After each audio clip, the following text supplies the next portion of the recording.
সুপ্রিয় দর্শক, স্বাগত জানাচ্ছি আজকের সম্পাদকীয়তে। আমাদের আজকের বিষয়ের শিরোনাম জুমার বয়ান এবং বর্তমান বাস্তবতা।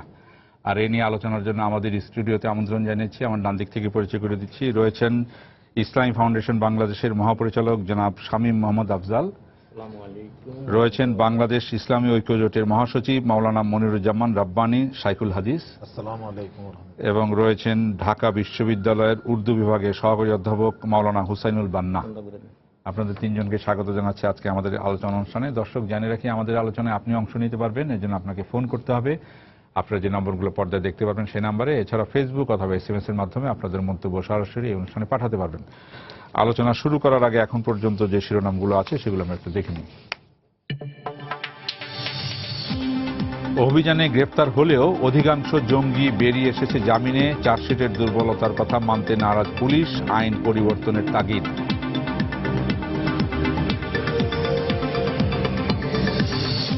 জুমার বয়ানে অনেক মসজিদে উস্কানিমূলক বক্তব্য প্রচারের অভিযোগ, আলেম ওলামাদের, খতিব ও ইমামদের উন্নত প্রশিক্ষণ দেওয়ার তাগিদ।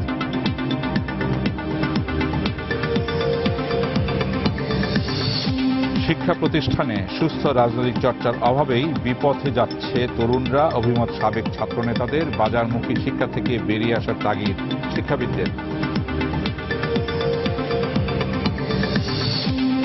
নর্থ সাউথ বিশ্ববিদ্যালয়ের শিক্ষক শিক্ষার্থীদের পর্যবেক্ষণে রাখা হয়েছে, জানালো UGC।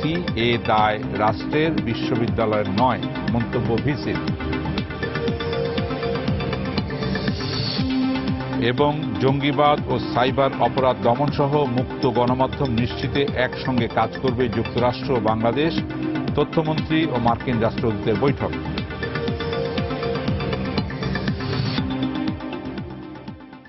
আমরা শিরোনামগুলো দেখলাম।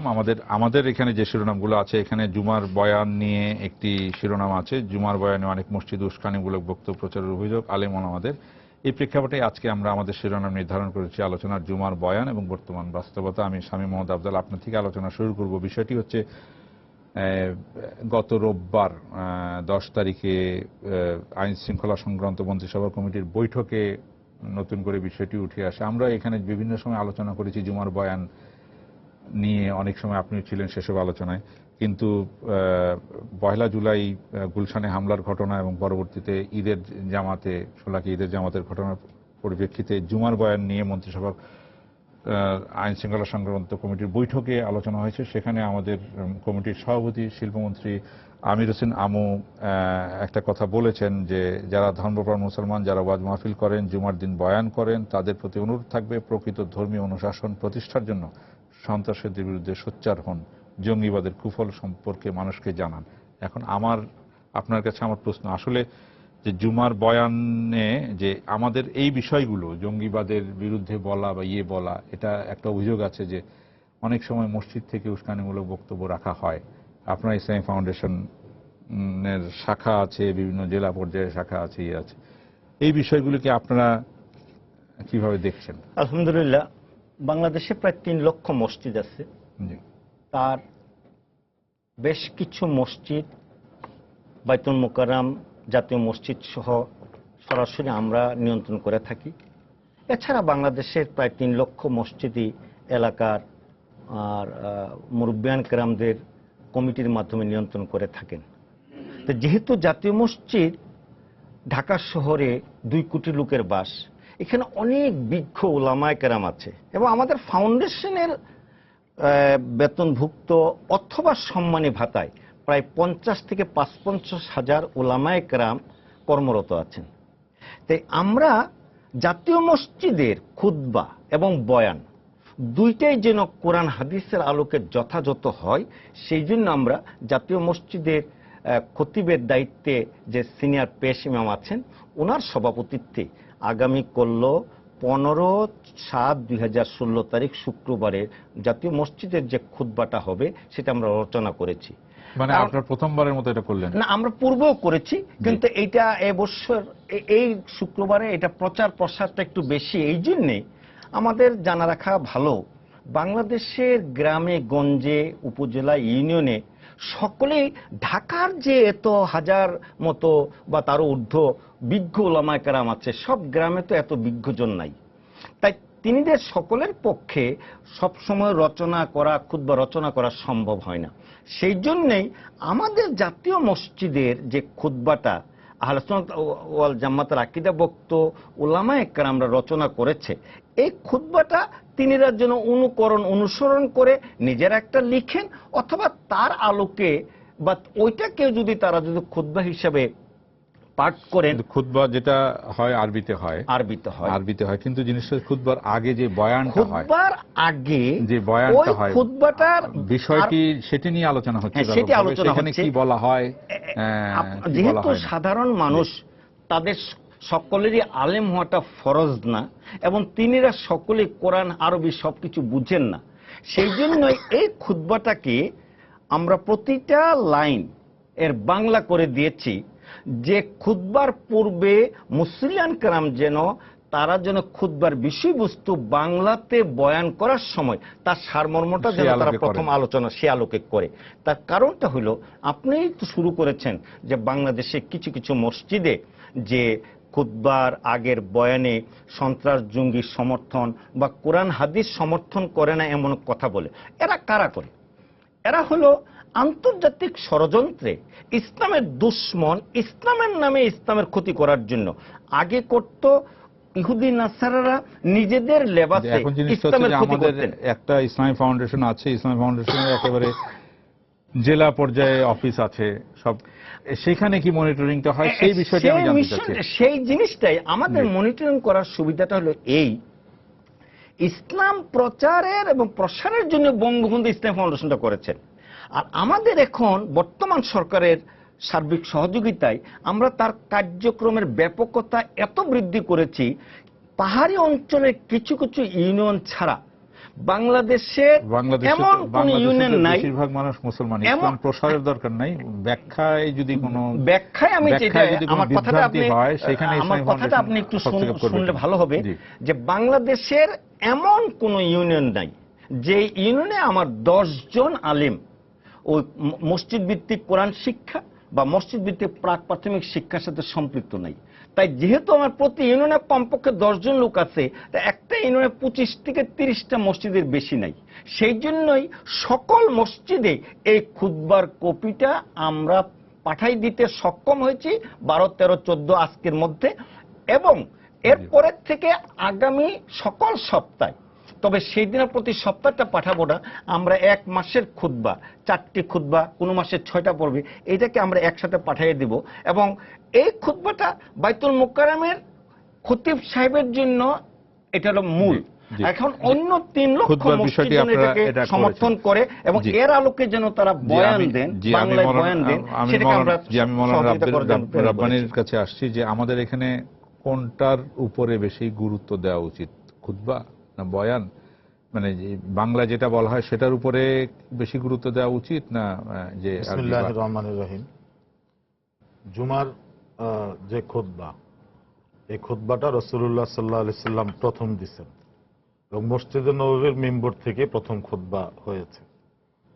তো রাসূল করিম সাল্লাল্লাহু আলাইহি ওয়াসাল্লাম যে নিয়মে যেভাবে খুতবা দিয়েছেন, কিয়ামত পর্যন্ত খুতবাটা এভাবেই চলবে।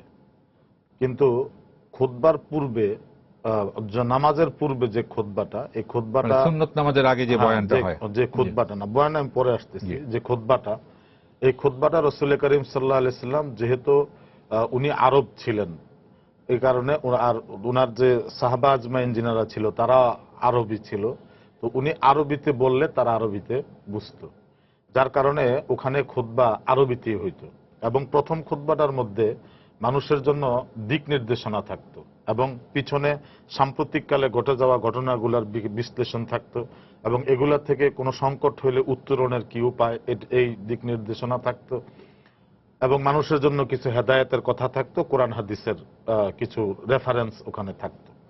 তা আমরা যেহেতু মুসলমান, আমরা রাসূল করিম সাল্লাল্লাহু আলাইহি সাল্লামের ওই নিয়মবর্তিতায় খুতবা দিব, কিন্তু আমরা তো অনারব, আমরা আরব না। খুতবাটা আমাদের দেশে 3 লক্ষ মসজিদে যে মুসল্লি হয়, এই মুসল্লির আমার মনে হয় 2% মুসল্লি আরবি খুতবাটা, 2% মুসল্লি আরবি খুতবাটা বুঝে না যে হুজুর খুতবায় কি বলতেছে। তো সেই ক্ষেত্রে আমরা আজানের শেষ লাইনটা জন্য অপেক্ষা এটা করে বুঝে যখন যে এখন দাঁড়াইতে হবে। নামাজের সময় হয়েছে, দাঁড়াইতে ওটাও হবে। বুঝে না। জি, মানে খুতবার শেষ লাইনটা কি বলছে এটাও কিন্তু বুঝে না, কিন্তু এটা বুঝে যে এখন হুজুর শেষ লাইনটা মুখস্থ শেষ হয়েছে, করবে। কুরুনি বললেই সবাই উঠে যায়। ফাঁস কুরুনি বললে জি। সবাই দাঁড়ায় নামাজে, বুঝে যে হুজুর শেষ করবে, জি। কিন্তু ফাঁস কুরুনি কি বলছে এটাও কিন্তু অনেকে বুঝে না। জি, তো এখন আমাদের দেশে আপনার আজানের থেকে নেওয়া খুতবা শুরু হওয়ার আগ পর্যন্ত যে বয়ানটা করেন, কারণ সাধারণ মুসল্লিরা আসেন এই সময়টা তারা কি করবেন, তো এই সময় যদি হুজুর বয়ান করেন, দিনের কিছু কথাবার্তা শোনান, জুমার আগে দিনের একটা মাহফিল হয়ে গেল, কোরআন হাদিসের কিছু আলোচনা হয়ে গেল। এখন সেই আলোচনাটা করতে যায় আমিও মনে করি যে প্রথম তো খুতবার যে বিষয়বস্তুটা আছে সেটার উপরে আলোচনা হলে ভালো। তারপরে আমাদের মানে যে মৌলিক বিষয়গুলো আছে, মৌলিক বিষয় বলতে আমি যেটা বুঝাতে চাচ্ছি সেটা হলো মানুষকে নিরাপত্তা দিবে, প্রতিবেশীর হক আদায় করবে, এবং মানুষের উপরে মানুষের কিছু করণীয় আছে। যেমন আল্লাহ রসুল সাল্লাল্লাহু আলাইহি ওয়াসাল্লাম, এই এখানে লেখা আছে গতকালকের খুতবার ভিতরে, আল খালকু ইওয়ালুল্লাহ, আগামীকালের যেটা জি আগামী ইসলামী ফাউন্ডেশন থেকে আল দেওয়া। খালকু ইওয়ালুল্লাহ, জি, যে সৃষ্টি হলো আল্লাহর প্রতিবেশী, আল্লাহর আহাল তারা। জি, ও আহাব্বুল খালকি ইলাল্লাহি মান আহসানা ইলা ইয়ালিহি, আর আল্লাহর কাছে মাখলুকের ভিতরে সেই সবচেয়ে প্রিয় যে আল্লাহর আরেকজন মাখলুকের প্রতি ইহসান করবে। এই তো এখন যে শুধু এই লাইনটার উপরে তো মানে সারাদিন বলা যায়। এখন আল্লাহর সৃষ্টি আরেকটা মানে বিষয় আছে যে যে ব্যক্তি আল্লাহ রাব্বুল সৃষ্টির সেবা করবে সে স্রষ্টার সন্তুষ্টি মানে অর্জন করতে পারবে। খেদমতে খালকের দ্বারা আপনার রেজায়ে খালেক হাসিল করা যায়, মানে আল্লাহর সৃষ্টির সেবা দিয়া আল্লাহর সন্তুষ্টি অর্জন করা যায়। তাইলে আমি তো মনে করি যে মানুষের কে বুঝানোর যে বিষয়টা সেটা মৌলিকভাবে হইল সেবা। সেবাই হইল মানে ইসলামের মূল দর্শনের মানে অন্যতম একটা দর্শন, এবং মানে শান্তি নিরাপত্তা। আমরা ইসলামের যে দর্শনটা আছে, অর্থাৎ ইসলামের যে মূল কনসেপ্ট সেটা হলো আল্লাহ রসুল সাল্লাহ সাল্লাম দুনিয়াতে আসছেন মানুষকে মুক্তি দেওয়ার জন্য। আল্লাহ রসুল সাল্লাহ সাল্লাম দুনিয়াতে আসছেন মানুষের জন্য রহমত স্বরূপ। আল্লাহ পাক কোরআনে কারিমের মধ্যে ঘোষণা করেছেন জমা আরসালনাকা ইল্লা রাহমাতাল লিল আলামিন, মানে দুনিয়ার শুধু মানুষ কেন সমস্ত মানে সৃষ্টির জন্যই তিনি রহমত। আল্লাহ যতটুকুনের জন্য রব্বুল আলামিন, তিনিও ততটুকুনের জন্য রহমাতুল লিল আলামিন। তাহলে আল্লাহর রহমতকে ছড়িয়ে দেওয়া আল্লাহর মাখলুকদের মধ্যে, এটাই হলো ইসলামের মানে দর্শন, এটাই হলো ইসলামের বিধান। এখন আমাদের যে খুতবাগুলা ইমাম সাহেবরা দিয়ে থাকেন, মাঝে মধ্যে মসজিদে দিয়ে থাকেন, আমি মানে এটা স্বীকার করি যে অনেক সময় তারা নিজেদের মতো করে এবং হীন উদ্দেশ্যকে সামনে রেখে নানান সময় মানুষকে মিসগাইড করার চেষ্টা তারা করে থাকেন।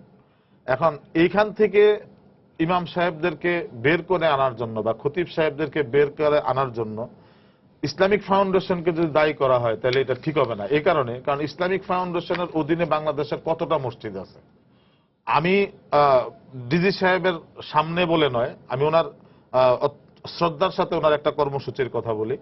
উনি প্রায় 2 বছর যাবৎ বিটিভির সহযোগিতায় প্রত্যেক জুমায় আপনার বৃহস্পতিবার দিন প্রসঙ্গ খুতবা নামে একটা আলোচনা ইসলামিক ফাউন্ডেশনের উদ্যোগে, ডিজি মহোদয়ের উদ্যোগে এটা চালু আছে 2 বছর যাবৎ। বিভিন্ন সময় আমরা ওখানে আলোচনা করি। তো সেখানে আমরা ইমাম সাহেবদেরকে দিক নির্দেশনা দিতে পারি, তারা কতটুকুন এটাকে গ্রহণ করেন কতটুকুন করেন না এটা কিন্তু আমরা বলতে পারি না। এখন এই যে খুতবাটা আজকে দেওয়া হবে বা আলোচনাটা বিষয়বস্তু ঠিক করে দেওয়া হলো, এটা মনিটরিং করবে কারা, এটা দেখবে কে, এটা দায়িত্ব নিবে কে? এরকম কোন সেল কিন্তু আমাদের মানে নাই। মানে 2 বছর ধরে আলোচনা হলেও কিন্তু এই জিনিসটা গড়ে নাই, ওঠেনি, এটা হয় না। জি। এখন খুতবার বিষয়ে আমরা যে ধরনের খুতবা দিলে পরে মানুষের মানে রাষ্ট্রের স্থিতিশীলতা থাকবে, মানুষের মাঝে আপনার ভ্রাতৃত্ববোধ থাকবে, সাম্প্রদায়িক সম্প্রীতি রক্ষা হবে, মদিনা সনদ বাস্তবায়ন হবে, কোরআন এবং হাদিসের দর্শন মানে বাস্তবায়িত হবে, এবং রাসূলুল্লাহ সাল্লাল্লাহু আলাইহি সাল্লাম সাহাবা আজমাইনদের আদর্শ সামনে রেখে আমরা চলতে পারবো, এই ধরনের খুতবা হওয়া উচিত। জি, আমি আপনার কাছে আবার আসবো। আমি মাওলানা হুসাইনুল মান্না আপনার কাছে আছি, আপনি কিভাবে বিষয়টিকে দেখছেন যে কি হওয়া উচিত, যে আজকে একটি আগামীকাল মসজিদে ইয়ে করার জন্য, খুতবা দেওয়ার জন্য একটি তৈরি করা আছে।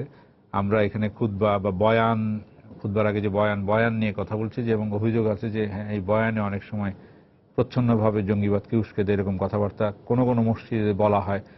আমরা এবং দেখি যে মসজিদে অনেক সময় এটা নিয়ে কেউ কিছু বলেন না বা ইয়ে করেন না, কিন্তু হচ্ছে এগুলো। কখনো কখনো পত্রিকায় আসে, কখনো কখনো পত্রিকায় আসছে অমুক মসজিদে এরকম বলা হয়েছে। তো আপনি গোটা বিষয়টিকে কিভাবে দেখছেন? বিসমিল্লাহির রহমানির রহিম, নাহমাদুহু ওয়া নুসাল্লি আলা রাসূলিহিল কারীম, আম্মা বা'দ। আমি সামগ্রিকভাবে যদি সমস্ত বাংলাদেশ নিয়ে চিন্তা করি, শুধু ঢাকা শহর নয়, ঢাকা শহরের বাইরেও গ্রামে গঞ্জে, এখানে দুটো বিষয়। একটি হচ্ছে জুমার আগের খুতবা, যেটি জুমার নামাজের অন্তর্ভুক্ত। রাসূল পাক সাল্লাল্লাহু আলাইহি সাল্লামের আমলে যে জোহরের নামাজ এখন আমরা পড়ি 4 রাকাত, 2 রাকাত জুমার জন্য করা হলো, আর 2 রাকাত হচ্ছে 2 রাকাতের পরিবর্তে হচ্ছে খুতবা। সুতরাং খুতবাটি এটি নামাজের অন্তর্ভুক্ত এবং এটি ওযু সহকারে পড়তে হয় এবং শুনতে হয় ওযু সহকারে। এত গুরুত্বপূর্ণ এবং এর ফজিলত হাদিসের মধ্যে বিভিন্নভাবে উল্লেখ করা হয়েছে। এই খুতবাটি আমাদের অধিকাংশ সাধারণ মানুষ তো বুঝেই না, গ্রামগঞ্জের ইমামরাও বুঝে না। এ কারণে খুতবার একটি বই আছে 12 চাঁদের ফজিলত।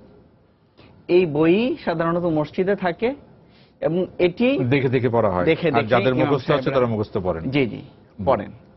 আমাদের মূল বিষয়টি হচ্ছে খুতবা নিয়ে না, মূল বিষয়টি হচ্ছে কিন্তু জুমার আগের বয়ান নিয়ে।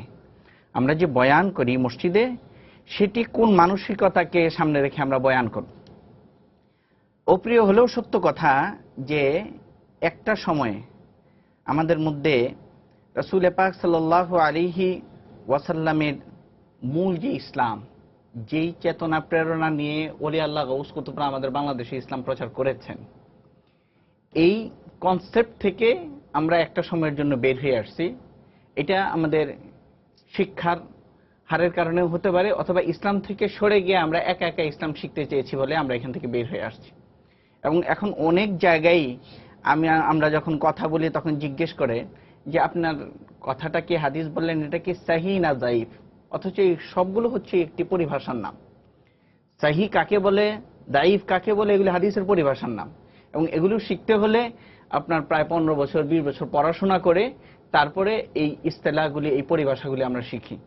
কিন্তু 1 মিনিটে যখন আমরা শিখতে চাই এই ইস্তেলাহগুলি, এটা আমার জন্য এবং জাতির জন্য বুমেরাং হয়ে দাঁড়ায়। আমাদের খুতবার বিষয়টি হয়ে গেছে এরকম যে ইমাম সাহেব যিনি বয়ান করছেন উনি কোন মানসিকতার, এটাকে মূলত সামনে রাখতে হয় আমাদের। তিনি যে মানসিকতাকে সামনে রেখে পোষণ করেন, সেই মানসিকতার বহিঃপ্রকাশই ওনার বয়ানের মধ্যে হয়।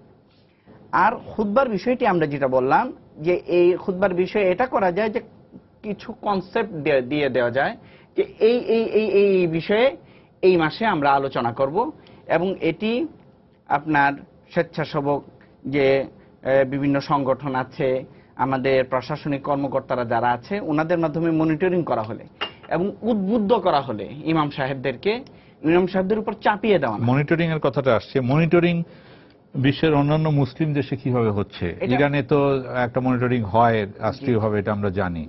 মালয়েশিয়া বা ইন্দোনেশিয়া? আমাদের বিষয়টি যেটা হচ্ছে, এটা মনিটরিংটা যে করা হবে, এটা আমাদের প্রশাসনিক লোকজন যেতে পারেন। এক একজন এক এক জনবল নাই, এক এক এলাকায় এক এক মসজিদে যাবেন, বাড়ি বাড়ি করে যাবেন, এবং সেখানে ওনার সম্পৃক্ততা ইমাম সাহেবের সাথে।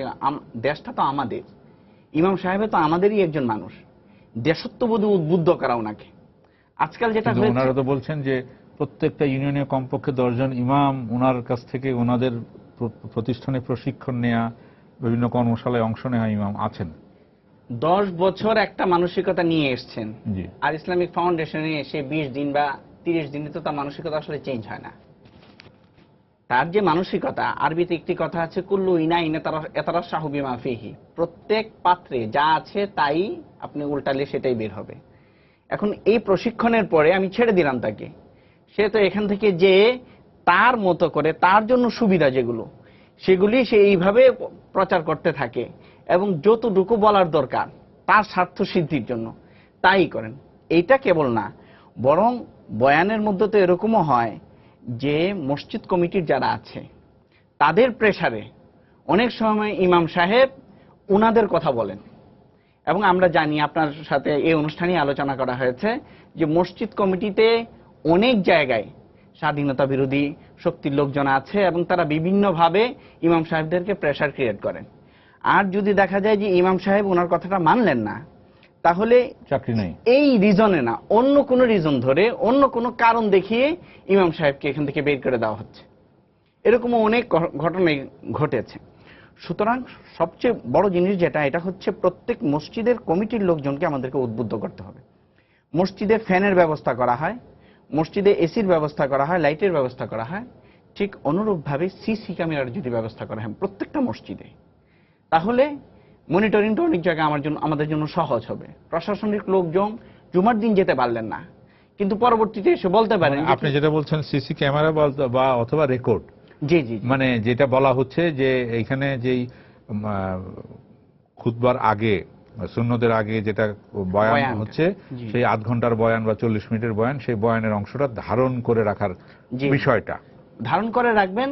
এবং যে কোনো টাইমে প্রশাসনিক লোকজন যদি এসে বলেন যে আপনার এই সপ্তাহে কি আলোচনা হয়েছে, আপনি এটা শোনান, আমাকে দেখান, তাহলে উনি দেখাবেন এবং শোনাবেন যে আমার এখানে এই আলোচনা হয়েছে।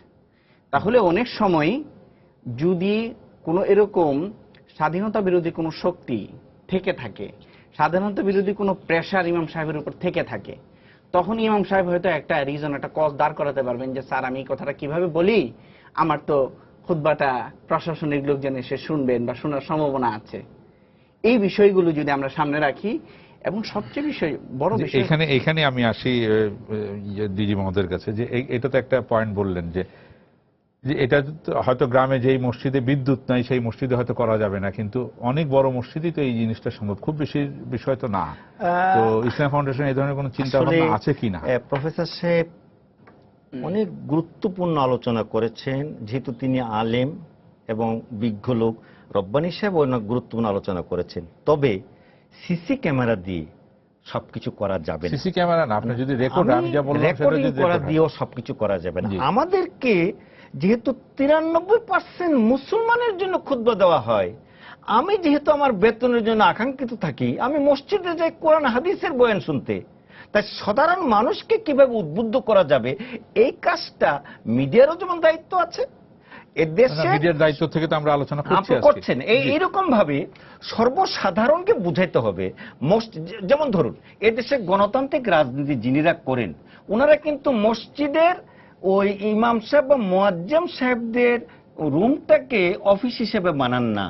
কিন্তু বাংলাদেশের একটি গ্রুপ আছে, তারা রাজনীতিটা শুরুই করেছেন মসজিদের ইমাম মুয়াজ্জিম সাহেবের রুমটাকে তাদের অফিস বানায়। এরাই হলো বিকৃত চিন্তা চেতনার লোকজন, আর এরা হলো জামাতি মদুদ্দিনের চর। আর বর্তমানে তার সাথে যোগ হয়েছে ডক্টর জাকির নায়েক, লামাঝাবি এবং সালাফিরা। তো এরা ইসলামের নামে মসজিদ নিয়ে তাদের রাজনীতি শুরু করেছে। এবং বাংলাদেশে আমি স্পষ্ট বলতে চাই, আমি যেমন সেদিন একটা টেলিভিশনের টক শোতে কমিউনিস্ট পার্টির যে চেয়ারম্যান মুজাহিদ ইসলাম সেলিম ভাই, উনি বলছেন যে আমি প্রতি ঈদের নামাজটা বাইতুল মুকাররমে মসজিদে যাই পড়ি, ছোটবেলা থেকে বাবার আমল থেকে। তার মানে কি, যে তিনিও কিন্তু মুসলমান, তিনিদের গঠনতন্ত্রে ইসলামের বিরুদ্ধে কোনো কাজ করার জন্য তাদের গঠনতন্ত্রে লেখা নেই। কিন্তু দুঃখজনক হলো সত্য, জামাতে ইসলাম নামক যে সংগঠনটা, এটা ইসলামের নামে ইসলামের বিরুদ্ধে কাজ করার জন্য তাদের সাংবিধানিকভাবে লেখছেন ইসলামের কথা বলবেন, বাস্তবে তারা কাজ করে উল্টা, আর পুঁজি করে নিছে, প্ল্যাটফর্ম করে নিছে এদেশে মসজিদ মাদ্রাসা। সেই জন্য জনগণের এই কথাগুলো যদি জানে, তখন তাদের লোক যারা এই মসজিদ কমিটিতে ছত্রছায়া আছে, এই লোকগুলাকে মসজিদ কমিটি থেকে যদি দূরে সরাই দেওয়া হয়, আর ইমাম সাহেবকে যদি অনুরোধ করা হয় যে ভাই আপনি আলেম, সবাই তো আলেম না, সকলে কোরআন হাদিস জানে না, আপনি কথা বলুন। ওই যে 12 চাঁদের খুতবার বই আছে, এবং আগের বুজুর্গানের দিন ইসলামের বিভিন্ন পর্ব, বিশেষ করে ইসলামের মৌলিক বিষয়, মনে করেন শবে বরাত, শবে মারাজ, শবে মেরাজ, তারপরে হুদাইবিয়ার সন্ধি, মদিনার সনদ ইত্যাদির আলোকে ইসলামের মৌলিক বিষয় কোরআন হাদিসের আলোকে তিনিরা খুতবার বই রচনা করে গিয়েছেন। এই জন্য করেছেন যে তখনও 500 বছর আগে শিক্ষার হার এত ছিল না। এই খুতবার বইগুলা তিনিরা খুতবা পড়তেন এবং তিনিরা আরবিতে পড়ে যেতেন, কিন্তু তিনিরা যদি ওই সমস্ত বইগুলোকে ফলো করে ওইটার অনুবাদটা যদি খুতবার পূর্বে, যেহেতু খুতবাটা হলো নামাজের অংশ, নবী করিম সাল্লাল্লাহু আলাইহি ওয়াসাল্লাম করে গিয়েছেন, তিনি আরবিতে খুতবা দিতেন, তাকে অংশ হিসাবে আমরা ভারতবর্ষের সকল মসজিদে আরবিতে খুতবা দেওয়া হয়। তার কারণ কোরআনের আয়াতকে শুধু অনুবাদ করে তা শেষ করা যাবে না, তাই নামাজের অংশ যেহেতু খুতবা। আমরা একটা প্রশ্ন নিয়ে নিই, একজন দর্শক আছেন। জি দর্শক, আপনার নাম বলে প্রশ্ন করুন। হ্যালো, জি আপনার নাম বলে প্রশ্ন করুন। মোহাম্মদ নুরুল আফসার। জি প্রশ্ন বলেন। জি, যখন জুমার বয়ান দেওয়া হয় তখন তো অনেক সেখানে তো জঙ্গিবাদরাও থাকতে পারে। সেখানে আমরা যখন বয়ান দেবো সেখানে জঙ্গিবাদরা যদি আমাদের পরবর্তী কোনো অ্যাটাক করে, সে আমাদের নিরাপত্তাটা কিভাবে পাবো? আমি ওনার এই প্রশ্নের জবাবটা দিয়ে দিই। জি, বাংলাদেশের 93% মুসলমানের 1% সন্ত্রাস জঙ্গি নাই। এখানে অতি অল্প সংখ্যক কিছু লোক, 50,000 লোকের একটা মাহফিল হয় বা একটা মসজিদে 1000 লোকের বয়ান যেখানে মসজিদে নামাজ পড়ে, সেখানে ওই চূড়ামুক্তভাবে 1জন বা 2জন সন্ত্রাসী থাকতে পারে। তাই তাদের ভয়ে যদি আপনি মসজিদ ছেড়ে দেন, তাহলে আপনি মুসলমানিত্ব তো আপনি ছেড়ে দিতে পারেন। তাই এই ভয় করে মসজিদে যাওয়াটা ত্যাগ করে নবীজির উম্মত হিসেবে আল্লাহর হুকুম, কোরআন আসছেন, হাদিস আসছেন, সারা মাখলুকাতের জন্য নবীজিকে অনুসরণ করে উলামায়ে কেরামরা বয়ান দিয়ে থাকে, সেই জন্য সেই মানসিকতা নিয়ে মসজিদে যেতে। আরেকজন দর্শক আছেন। জি দর্শক, আপনার নাম বলে প্রশ্ন করুন। হ্যালো, হ্যালো, জি আসসালামু আলাইকুম। ওয়ালাইকুম আসসালাম। জি আপনার নাম বলে প্রশ্ন করুন। আমি আব্দুস সামাদ চট্টগ্রাম নাসিরাবাদ থেকে বলছি। জি বলেন। ইদানিংকালে গ্রামে গঞ্জে আহলে হাদিস সম্প্রদায় যারা নিজেদেরকে সালাফি হিসাবে প্রকাশ করে, নামাজের ওয়াক্ত আসার আগেই তারা আযান দিয়ে দিচ্ছে। জি আপনার নামটা? আমার নাম আব্দুস সামাদ, আমি চট্টগ্রাম আচ্ছা জি নাসিরাবাদ থেকে বলছি। জি চিনতে পেরেছি। জি, নামাজের ওয়াক্ত আসার আগেই তারা আযান দিয়ে দেয়, ফলে গ্রামে গঞ্জে মানুষ বিভ্রান্ত হচ্ছে। ইসলামিক ফাউন্ডেশন এ ব্যাপারে কোনো পদক্ষেপ নিচ্ছেন কিনা, বা ইসলামিক ফাউন্ডেশন বা এ ব্যাপারে সরকারের কোনো করণীয় আছে কিনা? কারণ নামাজের অক্তের সাথে ফরজের সম্পর্ক, অক্ত আসার আগে তো নামাজ ফরজ হয় না, একটা প্রশ্ন। দ্বিতীয় প্রশ্ন হলো যে ফজর হওয়ার অনেক পূর্বে এই আহলে হাদিস সম্প্রদায় বিভিন্ন মসজিদে আযান দিয়ে দিছে, ফলে অনেক লোক না খেয়ে রোজা রাখতে হয়েছে, বুঝতে পারে না এই বিষয়টা। এই বিষয়ে সরকার আযানের নির্ধারিত টাইম নির্ধারণের ব্যাপারে ইসলামিক ফাউন্ডেশনের কোনো করণীয় আছে কিনা, বিষয়টা আমি মাননীয় ইসলামিক ফাউন্ডেশন। ধন্যবাদ। আপনি ওনার এই প্রশ্নের জবাবে আমি চিনতে পেরেছি উনি অত্যন্ত বড় মাপের আলেম এবং রাজনীতির সাথে জড়িত আছেন, মৌলানা আব্দুস সামাদ সাহেব। ওনার সাথে আমি আরেকটা বিষয় যোগ করতে চাচ্ছি। এই বিষয়টি কিন্তু আমরা আলোচনা শুরু করার আগে আমি ওনার এই দুইটা বক্তব্যের সাথে আরেকটা কথা যোগ করে দিই। রোজা রাখি সুবে সাদেকের পূর্বে আমরা খাওয়া দাওয়া শেষ করি, আর সূর্য ডুবার পরে আমরা ইফতার করি। ওই গ্রুপ সূর্য ডুবার 5 মিনিট আগেই তারা আযান দিয়ে দেন। তখন যদি কোনো লোক রোজা ভঙ্গ করে, তার কিন্তু সে রোজাটা হচ্ছে না। এই কাজটা এই আহলে হাদিসের লোক সালাফিরা, যাদের সাথে ডক্টর জাকির নায়েকের সম্পর্ক বেশি, তারা যে কাজটা করেন এর সাথে কোনো দলিল নাই। সেই জন্যই আহলে হাদিস এলাকার মসজিদে এই আযানের দিকে আমাদেরকে সতর্ক থাকতে হবে। আমার গ্রামে আমার মুরাদনগরের একটা গ্রামে, আমার গ্রাম, আমি গত 3 বছর আগে আহলে হাদিসের কোনো মসজিদ দেখিনি। গত 3 বছর ধরে একটা মসজিদ দেখছি এবং গত 3 বছরের মধ্যে সেই মসজিদটি টাইলস হয়ে এখন পাকা হয়ে যাচ্ছে। গ্রামের মসজিদ কমিটির যে সভাপতি আছেন, তার ছেলে ওই মসজিদ কমিটির সভাপতি, এবং তারা ওই মসজিদকে অপমান করে, যেগুলি গ্রামের লোক আমাকে কমপ্লেন করেছে। এবং তারা ইফতারের আগে মাইকে আযান দেয়, আসরের আযান দেয় তারা 3:30টার সময়, ইফতারের আগে মাইকে আযান দেয় 10 মিনিট 15 মিনিট আগে এটা নিয়ে যখন গ্রামে একটা উত্তেজনার সৃষ্টি হয়েছে, তখন মাইকে আজান দেওয়া বন্ধ করা হয়েছে। এবং এই ধরনের ঘটনা কিন্তু আমি আমার গ্রামের কথা বললাম, আপনি যদি আপনার জেলা পর্যায় পর্যন্ত অফিস আছে, আপনি যদি খোঁজ দেন বিভিন্ন জায়গায় এরকম পাবেন। আমরা এটাই এখানে আলোচনা শুরু করার আগে বলছিলাম। তো আপনি তো বলছেন যে ইসলাম প্রচারের জন্য, প্রসারের জন্য ইসলামী ফাউন্ডেশন।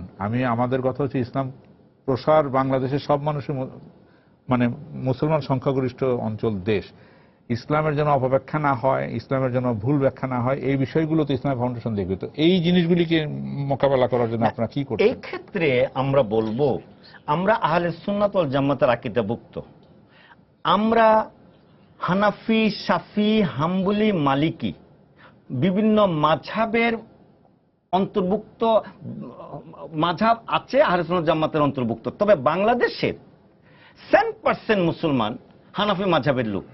তবে আমরা অন্যান্য মাযহাবকেও আমরা সম্মান করি, তাদের পিছনে নামাজ পড়ি।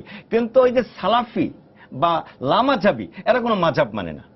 এই যে তারা বিভিন্ন আন্তর্জাতিক গোষ্ঠীর সাহায্যে বিভিন্ন ধরনের মসজিদ করে তাদের কার্যক্রম সারা বাংলাদেশে 1% নাই। এই মসজিদের কাজ যারা করছে তাদের থেকে আমাদেরকে সতর্ক থাকতে হবে। আমি সতর্ক কিভাবে থাকবে? আমি আমার গ্রামের কথাই আবার আসি। সৌদি আরব ফেরত এক যুবক, সেই মসজিদ করেছে প্রথম 2 জনকে নিয়ে, এখন তার সাথে অনেক তরুণ বয়সী ছেলে আছে। আমার গ্রামের উদাহরণ দিলাম, আপনাদের কাছে হয়তো আরো বেশি। আমি আপনাকে এক অর্থে বলতে চাই যে এই সালাফি সম্প্রদায়, জাকির নায়েকের উত্থান, মওদুদী সাহেবের আপনার দর্শন, তারপরে কাদিয়ানীদের দর্শন, এগুলা বরাবরই ইসলামের বিরুদ্ধে একটা ষড়যন্ত্র। আজকে ইসলামের বিরুদ্ধে প্রথম ষড়যন্ত্র শুরু হলো হাদিসকে অস্বীকার করার মধ্য দিয়ে। কিন্তু তাদের কিন্তু ফান্ডের কোনো অভাব হয় না। তাদের হাদিসকে মধ্যপ্রাচ্য থেকে প্রচুর ফান্ড পায়, হাদিসকে অস্বীকার করার মধ্য দিয়ে আপনার হলো প্রথম ষড়যন্ত্র শুরু হয়। যে রাসূলুল্লাহ সাল্লাল্লাহু আলাইহি সাল্লাম চলে গেছে, কোরআন আসছে ওহীর মাধ্যমে, এটা ঠিক আছে, লিখে রাখা হয়েছে। কিন্তু রাসূল সাল্লাল্লাহু আলাইহি সাল্লামের যে লক্ষ লক্ষ কোটি কোটি হাদিস, এগুলো তো লিখে রাখা হয় নাই।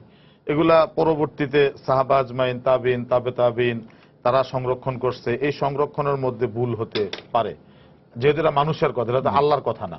তো আল্লাহর অবস্থান ঠিক রেখে রাসূল সাল্লাল্লাহু আলাইহি সাল্লামকে মানুষ বলে তারা আপনার এই হাদিসটাকে প্রথম অস্বীকার করে। কিন্তু দেখা যায় হাদিস অস্বীকার করার পরে মানুষ এটা মেনে নেয় না। রাসূল করিম সাল্লাল্লাহু আলাইহি সাল্লাম মেনে নেবে না এই কারণে, কারণ হাদিস ছাড়া তো আপনি কোরআন বুঝবেন না। হাদিস ছাড়া তো ইসলামের বিধান আপনি আপনার যেভাবে আছে এটা আপনার বোঝার কথা না।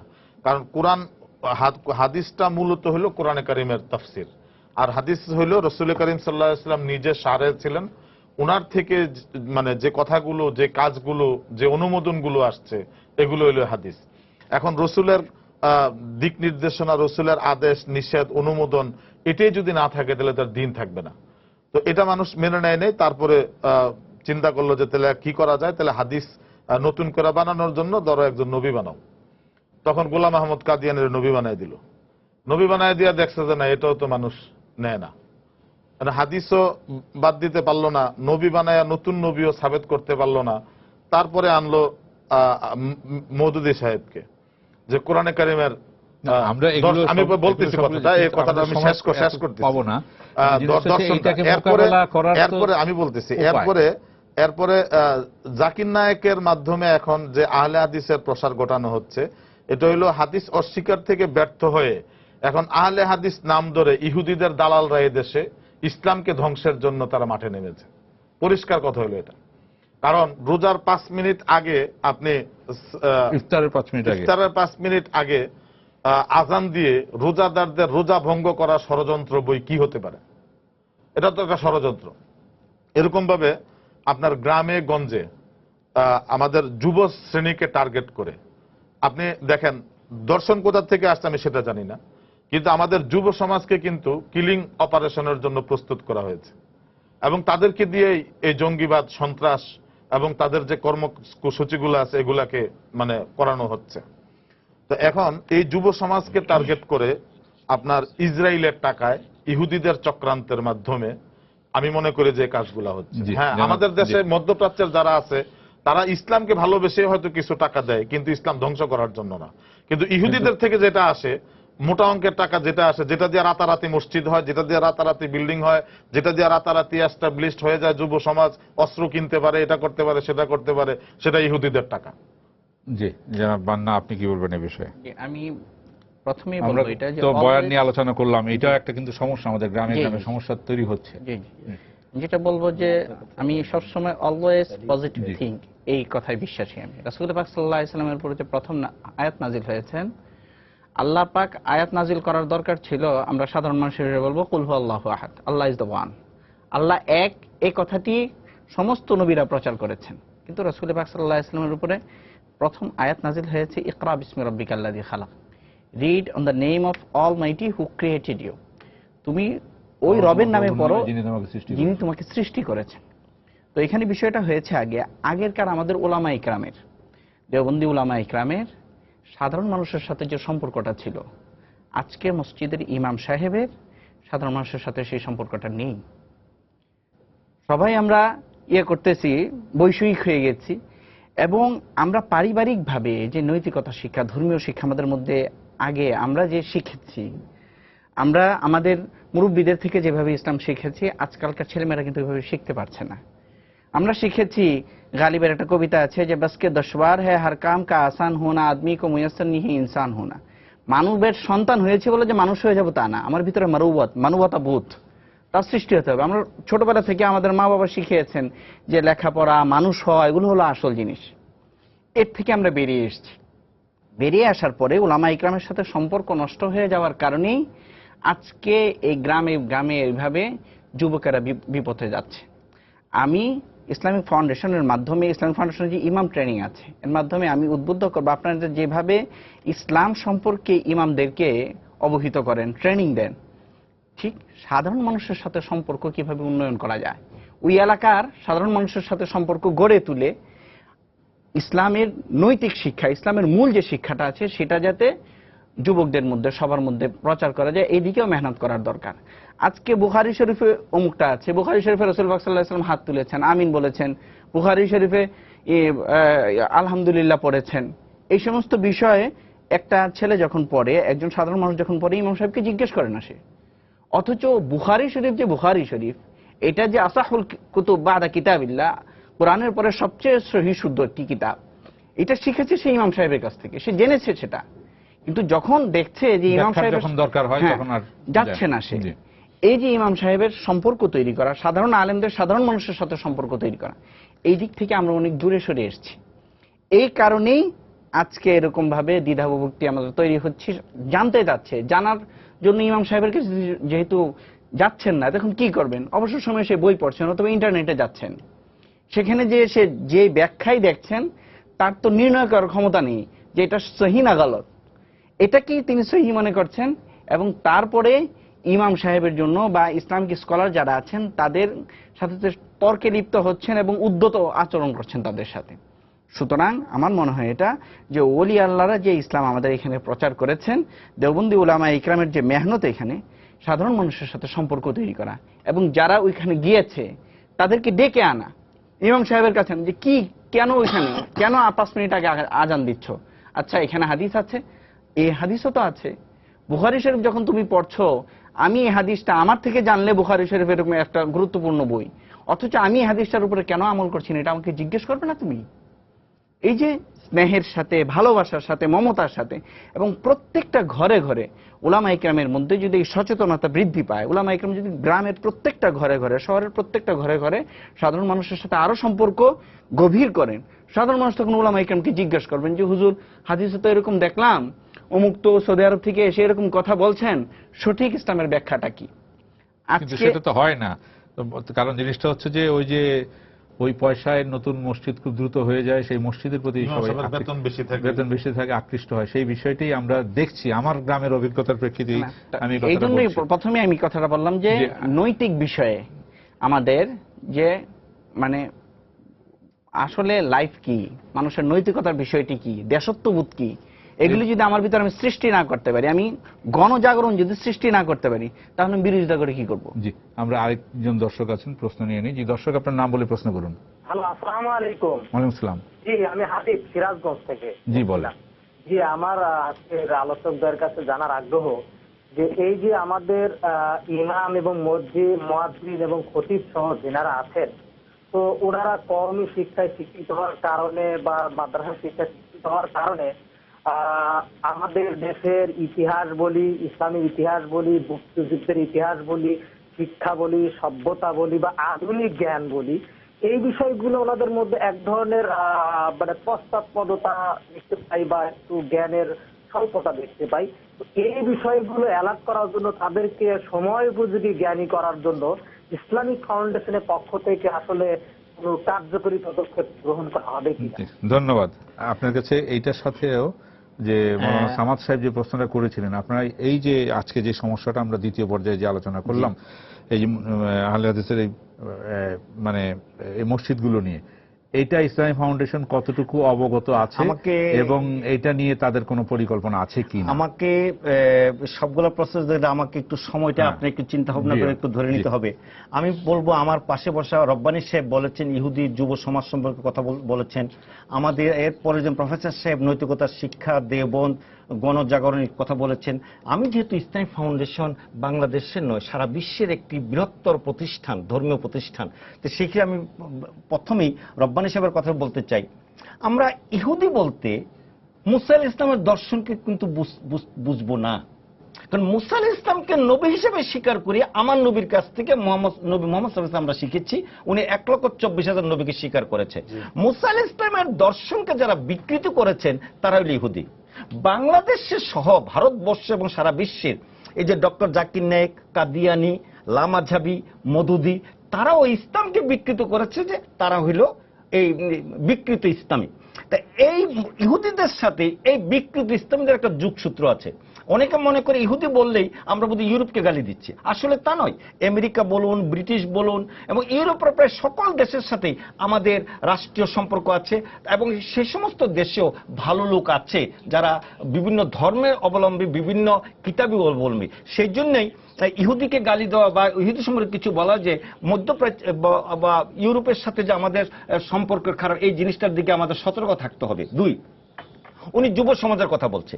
যুব সমাজকে উদ্বুদ্ধ করা, যেহেতু যে নৈতিকতার শিক্ষা তার পরিবারের সকলেই চাচ্ছে, যেহেতু তারা মুসলমান। এই বিষয়ে একটা জানতে চাচ্ছি, আপনাদের ইসলামী ফাউন্ডেশনে এই বিষয়ে রিপোর্ট আসে কিনা? জেলা পর্যায়ের অফিসগুলি আপনাদেরকে এই ধরনের রিপোর্টগুলি দেন কিনা? আমরা আলোচনার আগেও যেটা বলছিলাম, আপনার এই কথাটার সাথে আমি আমার এক আলোচনার মধ্যে এসে যাবে, যেহেতু আমি আপনার কাছে একটু সময়টা একটু বেশি নিতে চেয়েছি। বর্তমানে বাংলাদেশে এই মডেল ক্যাডেট কিন্ডারগার্টেন নামে যতগুলা স্কুল, কলেজ, মাদ্রাসা, বিশ্ববিদ্যালয় করেছেন, এর বেশিরভাগই অংশই হলো শিবিরের ছেলেরা পরিচালনা করেন। তারা জাতীয় শিক্ষানীতি ছাড়াও আবুধাবি থেকে একটা ফোন আসছে, অপেক্ষা করছি, আবুধাবির ফোনটা নিয়ে অপেক্ষা না রাখি।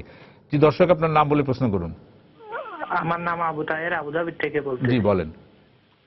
আমার প্রশ্ন হচ্ছে যে এখানে ইমারতে সংযুক্ত আরব আমিরাতে সব মসজিদে সিসি ক্যামেরা আছে, খুতবা দেওয়ার সময় ওগুলা রেকর্ড করা হয় ওই ট্যাপের মধ্যে। পরে ওই সিডি গুলা নিয়ে ইসলামিক যেগুলো ওয়াকাফ আছে ওইখানে নিয়ে প্রতিষ্ঠান গুলা এরা রিসার্চ করে দেখে কি কোন জায়গায় কি বলেছে। এরকম আমাদের দেশে করা যায় কিনা? চমৎকার, ধন্যবাদ। মানে জিনিসটা হচ্ছে যে মানে এখানে কিন্তু না, আমি এখানে আপনাকে এটা আমি এটা জিজ্ঞাসা করেছিলাম, আমার জ্ঞানের ঘাটতি আছে, আমি এটা জিজ্ঞাসা করেছিলাম অন্যান্য ইসলামী দেশে কি আছে।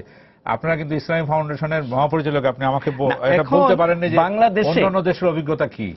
বাংলাদেশে সেটা বলে দিলেন। দর্শক বলছে তাহলে কি কাজ করছেন? আবুধাবি দেশটা একটা ছোট, মুসলিম জনসংখ্যা আমাদের 50 ভাগের 1 ভাগও তাদের নাই। তিনিদের অনেক টাকা আছে, পয়সা আছে। আমাদের দেশে 3 লক্ষ মসজিদে সরকারের ঘাড়ে এরকম একটা বোঝা না দিয়ে আমরা চেষ্টা করব, সরকারকে উদ্বুদ্ধ করব এই কাজটা করার জন্য। কিন্তু জনগণ যদি সতর্ক হয়ে যায়, যদি আপনারা বাধ্য করেন যে কমিটি করে দিতে হবে, কমিটি সকল যে তার আগে সেই জনগণকে সচেতন করা, অভিভাবকদের সচেতন করাটার কাজটা করি, আর ওই কাজটা পর্যায়ক্রমে দেশের আর্থিক সচ্ছলতার উপর আমরা আগে যাব। তবে আমি ওনার কথা, রব্বানী সাহেবের কথা, যুব সমাজের কথা বলছিলাম। ওই সমস্ত কিন্ডারগার্টেন বা কলেজে বা বিশ্ববিদ্যালয়ে তাদেরকে তারা ইসলামের নামে বিকৃত কিছু জিনিস শিখান শিক্ষা কারিকুলামের বাহিরে। ওই বইগুলা যেন না পড়ানো হয়। সরকারের একটা মনিটরিং, শিক্ষা মন্ত্রণালয়ের জন্য একটা মনিটরিং থাকা দরকার। আর বিশেষ করে বাচ্চাদের এই সমস্ত চতুর্ভুজন ঘরে সুপারিশ করতে হবে। আমি সুপারিশ করছি যে অনুরোধ করছি আপনার মাধ্যমে তালিকা সহ, না আপনারা তালিকা সহ, আমাদের কাছে তালিকা সহ সুপারিশ করতে ফাউন্ডেশনে হবে। অনেক এরকম জিনিস আছে।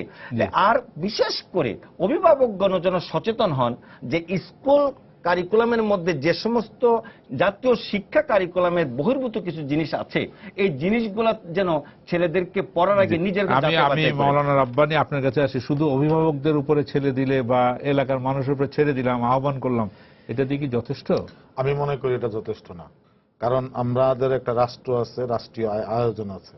আমি একটা ডিজি মহোদয়ের কাছে একটা প্রস্তাব রাখতে চাই যে আমাদের বাংলাদেশের যে মসজিদগুলো আছে, মহল্লার লোকেরাই মসজিদ বানায়, তারাই ইমাম রাখে, তারাই নামাজ পড়ে। আমি যদি এসি দিতে পারি মসজিদে, ঠিক আছে, একটা রেকর্ডার রাখতে পারবো না কেন? হ্যাঁ, এটা ঠিক আছে। জি, কিন্তু আমি মনে করি আমাদের যে জেলা প্রশাসকগণ আছে, শুধু ইসলামিক ফাউন্ডেশনকে এককভাবে না বলে জেলা প্রশাসকের নেতৃত্বে প্রত্যেকটা মসজিদে কমিটির বরাবর প্রজ্ঞাপন জারি করা হোক যে আপনারা অতি দ্রুত সিসি ক্যামেরার আয়োজন করেন, রেকর্ডিং এর ব্যবস্থাটা করেন।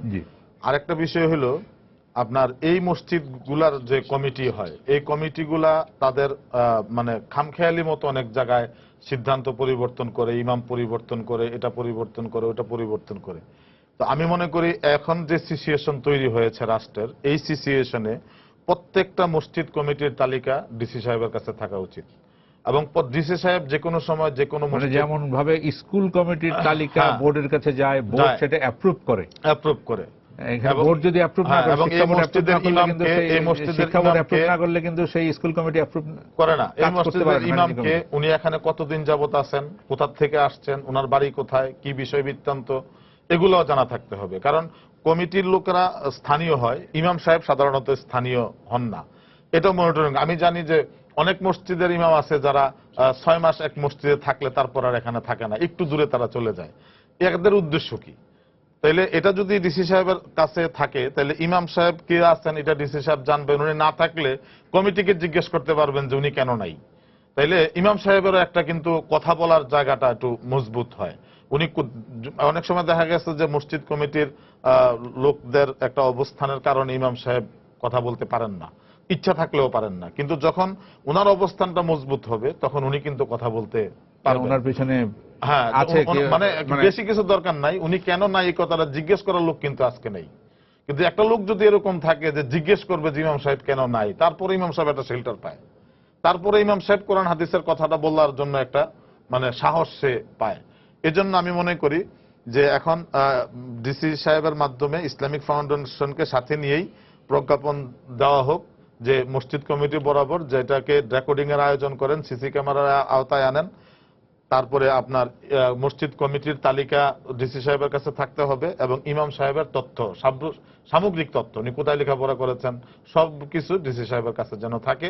এবং ডিসি সাহেবও যেন কখন কিছু পরিবর্তন হইলে তাদের কাছ থেকে কারণটা জানতে চান, অথবা কেউ এসে ফরিয়াদ করলে যেন শেষ যেটা বান্না আপনাকে দিতে চাই, আপনি কোনো সাজেশন বা ইয়ে আছে কিনা? আমি ওনার সাথে একটু সংযোজন করব। আমরা তো এটা পেলাম যে মধ্যপ্রাচ্যের দেশে রেকর্ডিং করা হয়। আমি এর আগেও বলেছি, আপনি আমার সাথে সমর্থন করেছিলেন কথাটি। আমি যেটা বলবো এখানে, আমি একজন ভাইয়ের প্রশ্নের পরিপ্রেক্ষিতে কথাটি বলছি। সেটা হচ্ছে যে আমি তুরস্কে দেখেছি এবং ইন্ডিয়াতেও দেখেছি আমি, যে ইমাম সাহেব মসজিদে ইমাম হওয়ার জন্য ওনার আলাদা পরীক্ষা দিতে হয়। যেমন আমরা বাংলাদেশে নিবন্ধন পরীক্ষা চালু হয়েছে, ইমাম কোনো মসজিদে হোক আর না হোক অন্তত তার 1000 নম্বরের একটা পরীক্ষা দেওয়া উচিত, যেখানে আমাদের মুক্তিযুদ্ধের ইতিহাস, 52-এর ভাষা আন্দোলন, দেশমাতৃকার যে চেতনা, এগুলোও থাকবে, সাথে সাথে ইসলামের মৌলিক বিষয়গুলি, বেসিক বিষয়গুলি থাকবে। এবং এরকম করে যদি একজন ইমাম সাহেব হওয়ার আগে যদি তার ওই সার্টিফিকেটটা নিতে হয়, আমাদের ওই ভাই যে বললেন যে অনেক সময় আছে ইমাম সাহেব কোনো গ্রামের ইমাম সাহেব হন কিন্তু ওনার বৈষয়িক বিষয়ে কোনো জ্ঞান থাকে না, তাহলে এর থেকে আমরা উত্তরণের একটি বিষয় পেতে পারি আমরা ইমাম সাহেবের বিষয়টি। আর তার সাথে সাথে মসজিদের যে কথাটি উনি বলেছেন, আমি বলবো এটা একদিনে হওয়া সম্ভব না, 1 মাসে হওয়া সম্ভব না, কিন্তু আমরা তো উদ্বুদ্ধ করতে পারি। আজকে আমি উদ্বুদ্ধ করলাম, আজকে আমার দেশ যে পরিস্থিতিতে এসছে, এই পরিস্থিতিতে আমি উদ্বুদ্ধ করলে আগামী 5 বছর 10 বছর পরে ভয়ানক পরিস্থিতি আমার দেশ যাবে না। এই জন্য আমার আজকে উদ্যোগ গ্রহণ করার দরকার। আমি যদি প্রথমেই আমি ব্যাকফুটে চলে যাই যে না আমার জন্য এটা সম্ভব নয়, এটা করব না, এই বিশ্বাসে আমি বিশ্বাসী হতে চাই না। মানে আপনি বলছেন যে আমার পরিকল্পনা থাকবে, এই জন্য কি পরিকল্পনা করে কিভাবে এগোতে হবে সেই পরিকল্পনা থাকবে, জনবল কি লাগবে সেটা থাকবে। আমার জনবল না থাকলে আমি আস্তে আস্তে এগোবো, কিন্তু আমার আগামী 10 বছর বা 5 বছর এখানে যেতে হবে, সেই টার্গেটটা এখন তৈরি করতে হবে। এবং এই জন্য আমি ডিজি মহোদয়কে আবেদন করব যে দেশের বরেণ্য উলামা ইকরাম যারা আছেন ওনাদেরকে নিয়ে একটি কমিটি গঠন করে ওনারা মনিটরিং করুক, ওনারা নিজেরাই এখন। ইসলামিক ফাউন্ডেশন একটা বাংলাদেশের একটা বড় প্রতিষ্ঠান, এখানের কোনো একটি কথাকে মানুষ মূল্যায়ন করে। সুতরাং এখান থেকে যদি কোনো একটি কমিটি গঠন হয় এবং তারা যদি মনিটরিং করে, তাহলে আমার মনে হয় মসজিদগুলো যে আছে এরাও এই বিষয়টি মেনে নিবে।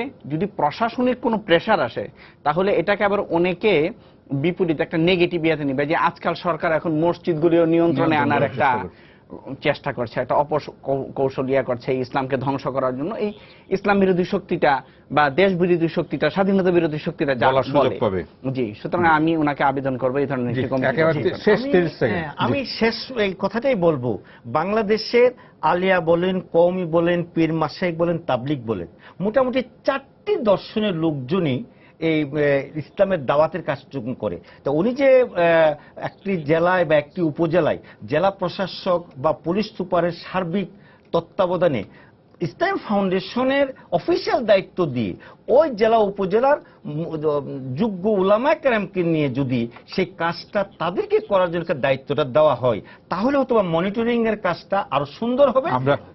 আমরা সেই মনিটরিং এর অপেক্ষায় থাকলাম। আমরা মানে নিয়ন্ত্রণ নয়, আমরা মনিটরিং এবং জবাবদিহিতা যেন আমি 10 সেকেন্ড আমাদের সমস্যা ডিজি এবং ডিসি সাহেবদের মাধ্যমে আমরা ইমাম খতিব সম্মেলন বহুত করছি। এখন আমরা এখানে অনুরোধ করব মসজিদ কমিটির এক সম্মেলন যেন সারা দেশে আয়োজন করা হয়। ধন্যবাদ। এখানে অনেকগুলো প্রস্তাবই আসলো, আপনাদের 3 জনকে ধন্যবাদ। সুপ্রিয় দর্শক, আপনারা এতক্ষণ আমাদের সঙ্গে যারা ছিলেন আপনাদেরকে ধন্যবাদ জানিয়ে আজকের মতো এখানে শেষ করছি। শুভরাত্রি।